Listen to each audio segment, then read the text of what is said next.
This past winter, we established large no-till trial beds on a patch of weedy and overgrown land next to the new polytunnel. Our aim was to test 5 different techniques for creating growing spaces for vegetables without tilling, digging, or overturning the existing soil. Part of the exploration was to see how these methods would be able to prevent the existing vegetation from regrowing, especially the perennial weeds that are fairly common in the area.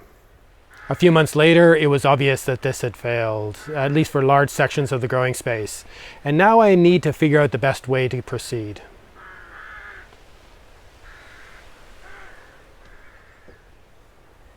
When we set up the 5 no-till sections, I anticipated that there would be differences in how early each section would be ready for spring sowing, how well vegetable plants would grow during the first year and in subsequent years, what pest problems we might have, and the long-term management requirements. And that is the purpose of a trial like this, to determine how these 5 different methods would compare for growing vegetables in the long run, but also how successful they would be in the establishment phase with the suppression of the existing vegetation. Like most other real-world explorations, there are a lot of other variables, including varying soil conditions and uneven distribution of the different types of existing vegetation. Although I expected some issues with perennial weeds, I followed the conventional advice for each method, which generally involved placing a single layer of overlapping cardboard sheets on the ground with other materials on top. I deliberately avoided taking extra measures, such as adding more cardboard layers, that could have reduced the risk of weeds regrowing, partially because we had limited resources. As with many other things in this research project, I wanted to see how things might fail or succeed using fairly standard methods in order to better understand them, and that failure was worse than I expected. Earlier in the spring, it was obvious that the single layer of overlapping sheets of cardboard was insufficient, as many weeds were growing up through the mulch and other material. I realized that this was going to be a major issue. I did a bit of work at the beginning of the season trying to knock back some of the growth, but due to the busy spring and my absence from the gardens when it was at a crucial time, I decided to let it go. Although there are still things that can be done, it will be a challenge to grow any vegetables in these beds this year. If I had acted earlier, the situation would have been better, particularly to prevent the weeds from becoming even more established in the new growing material. But I also wanted to see how quickly and extensively the weeds would grow back without any additional intervention, partially to see the differences between the different methods and to serve as a cautionary example. The Scutch grass was the biggest problem. This is a weed that I'm very familiar with and have had to deal with in many other gardens and growing spaces that I've established over the years, and we usually spend the time to dig it out, often repeatedly. But in a no-till situation, this can be a really tough weed to get rid of because of the long interconnected rhizome root systems, which can regrow from any small fragment of root left in the ground. In this no-till trial, the sharp tip of the leaf blades were able to pierce through the cardboard almost as if it wasn't there. It eventually regrew in all of the different methods, but it appeared earlier and more extensively in the method that just had a thick layer of fertile soil on the top of the cardboard. This was possibly because this particular weed was more concentrated and stronger in that area, but it also seemed that the cardboard decomposed under the soil faster than under the other materials. The extra weight, combined with the available nitrogen in the fertile soil we added on top, probably allowed slightly faster decomposition, as there is only a thin crumbling layer of cardboard remaining less than 5 months later. The cardboard under the wood chip seems to have lasted a bit longer, possibly due to the lack of available nitrogen, and the regrowth of the Scutch grass seems to have been delayed a bit, but the difference wasn't enough to really matter. Under the municipal compost, the layer of cardboard seems to have almost disappeared, and it is hard to find this base layer under the hay or the deep litter mulch of compost and straw. So this cardboard might have lasted long enough to prevent the regrowth of some of the existing vegetation, but it definitely didn't last long enough to prevent the regrowth of Scutch grass in any of the different sections. Bindweed is also an issue, with shoots of this vining plant finding their way between the layers of cardboard. I think this can be a more problematic weed than Scutch grass, as it has an amazing ability to regrow from fragments of the root systems that can grow really deeply. Thankfully, it is less extensive in this area, but would be a bigger problem in the long run if I allowed it to become established. There are also shoots of creeping thistle breaking through the cardboard and mulch in quite a few locations. which is also a really tough weed to get rid of as it spreads through a deep horizontal root system. Dandelion and dock have also regrown, especially the larger plants, which were able to force their way up through the cardboard layer and material above. There are not too many of these plants, and they can be dug out, or we can place a large flat rock or paving slab on top of them until they die off. Creeping buttercut and nettle plants are also present, but these could be easier to deal with in this context, as they spread through runners along the surface of the soil, but it might take a while to deplete the established root systems of the nettle plants. We brought in other weed issues with the different materials that we're using to cover the ground, some of which contained annual weed seeds that have now sprouted in the growing spaces, but these are much easier to deal with hoeing or weeding by hand. The overlapping layer of cardboard and mulch we used killed off some weeds, slowed down the growth of other types of weeds, and probably prevented some shoots from emerging, but it was obviously not enough. To rely on cardboard as a barrier, it needs to last longer than the reserves of energy stored in the roots of the established weeds, and some of them have really extensive root systems. Some people suggest using up to 4 layers of overlapping cardboard, but that is a lot of cardboard for an area this big, and we had trouble gathering enough for even just 1 layer.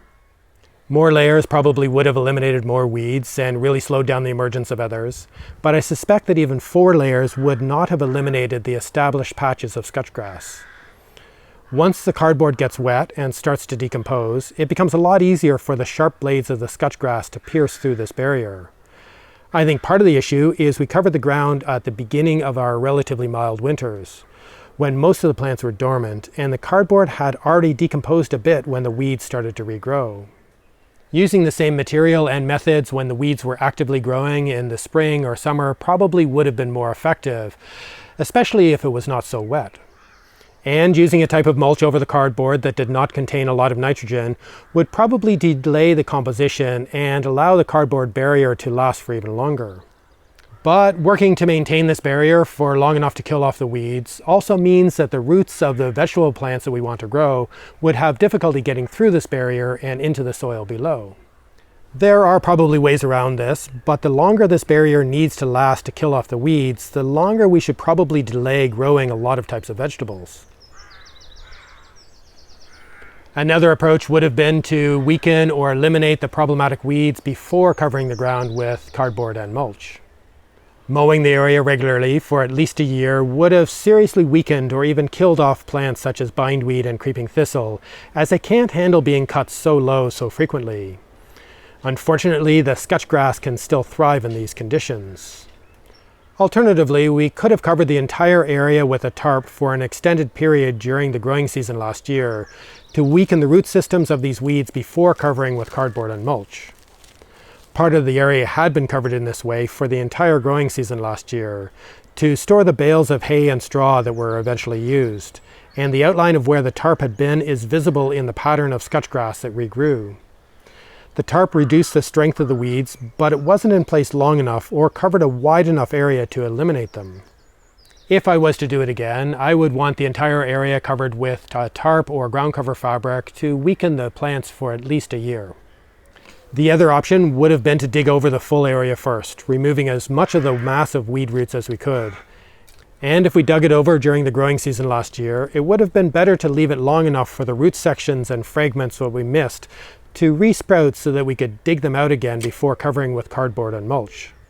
So, unless I want to kill everything off with herbicide, we either need to cover the whole area for a long time with light-emitting fabric or tarp, spend the time and energy to dig over the full area before covering, or use a lot more cardboard, and possibly a combination of a few of them. When I first saw the scutch grass appear in a few sections, I thought that I would be able to cover the affected areas and continue to grow in the rest of the trial beds for the season, dealing with any other isolated weeds as they appeared. But as the spring progressed, it was obvious that scutch grass was appearing in a lot of other areas, and the first bindweed and creeping thistle shoots started to pop up. I realized that unless I sprayed everything with herbicide, growing any vegetables in this space would be difficult and a lot of work, and I run the risk of having to deal with these problematic weeds for many years. If I wanted to avoid herbicides, the easiest and most practical solution would probably be to cover the entire area with ground cover fabric again, including a perimeter around the beds, and leave it in place for at least a year. It would be better to cover it with 2 layers of fabric to minimize light penetration even more and reduce the chance of the sharp tips of the Scutch grass piercing through the fabric. Another option would be to cover 2 of the 4 beds with ground cover fabric sheets that already have planting holes burned in them from a previous exploration. I could transplant large brassica plants such as Brussels sprouts and purple sprouting broccoli through the holes and use cardboard collars or other material to prevent the weeds from growing up through the planting holes in the fabric. This way I would get a crop out of at least part of the area this year, and also would be able to get a better understanding about how plants would grow in each of the 5 no-till methods in the first year, which I think is important. The other option is to remove a lot of the mulch material, put down a few more layers of cardboard, and place some mulch on top again, but that would be a lot of work, and I would need a lot more cardboard. The original aim of creating a no-till trial area was to use several different methods to quickly and easily establish a growing space, clear the existing vegetation, and create excellent conditions for growing vegetables. However, none of the 5 methods worked, and given the types of perennial weeds that we have to deal with, I'm not sure how this could have been accomplished easily and quickly in this situation. Fortunately, we have plenty of other growing space and more than enough to keep us busy this year, so I'm not tempted to resort to the easy option of using herbicides to solve this problem. But I would not criticize somebody who did so if they found themselves in a similar situation that they needed to fix quickly. It was interesting to see how quickly the Scutch grass was able to regrow and how much stronger it seemed than before I tried to kill it off. The cardboard was not much of a barrier for this weed, but killed off a lot of the competing vegetation, and the nutrient-rich soil and mulch that we added on top provided ideal growing conditions for this one weed to really establish itself. This seems obvious now, but it's something that I did not expect. This has been very disappointing and frustrating, but I did set up the trial with the possibility of failing, as I figured some of the weeds would make it through the cardboard. And this has been a valuable lesson for me as we continue to develop more growing spaces on weedy ground, and hopefully more people can learn from my mistakes.